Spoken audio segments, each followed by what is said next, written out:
Hello there mga kanigos, in today's video may naman tayong panibagong vlog na naman for today's video. May nakabisang ako, nakasuot na nga ako ng bag at saka ito ay nagpupuntahan nga na naman kami kasamang sabay doon sa palayan. Dahil yesterday ay nag-ani na ng palay and ngayon is makakaroon na ng treaser daw, treaser.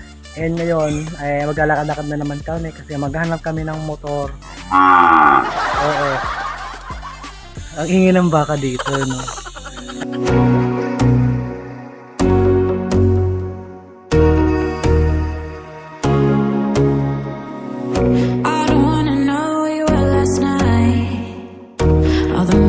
Is you're here right now.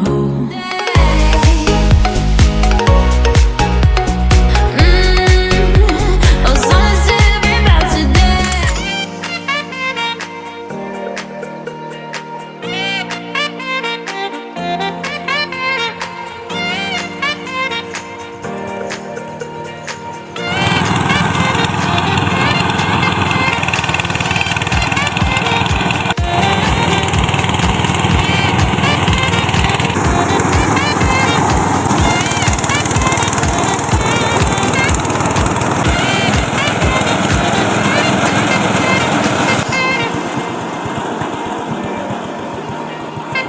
Yan yun mga kamigo, dito na pupunta yung mga palay.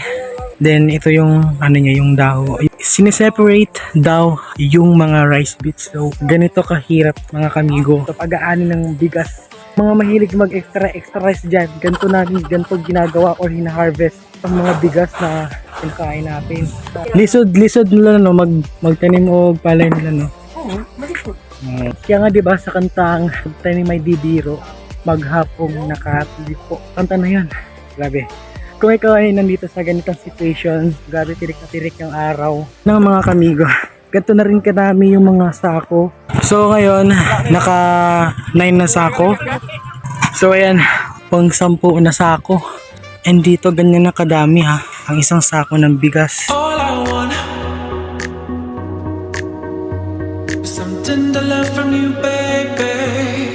Ayun na nga mga kamigo, kakatapos lang din ng pagtitracer o pagtitracer sa mga palay. At ayan na nga nakikita nyo nga is, ayan, ang matira na lang is yung mga damo-damo na pinagalingan ng palay. So makikita natin, di ba? And based sa mga observation ko dito, kailangan mo talaga ng very hard work talaga sa pag-aani talaga ng palay. Sobrang init talaga mga kamigo. Yun talaga yung pinaka-number one din na problema ng mga magsasaka na i-harvest yung kanilang mga tanim or mga paninim na palay. So kayo mga kamigo, ano ba ang masasabi nyo sa mga magsasaka na todo effort talaga, diba?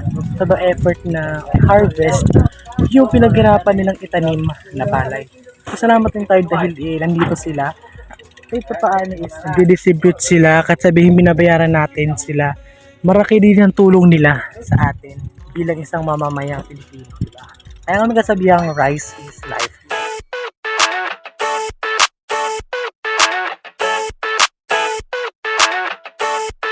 I never thought I'd feel like this.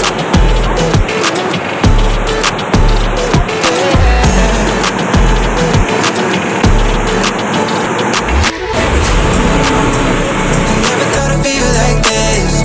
Ooh, never thought I could. Never thought I'd be on my shit, be on my. I'm spending my time in love like I should. No more struggling for my blood. Yeah. I never thought I'd feel like this.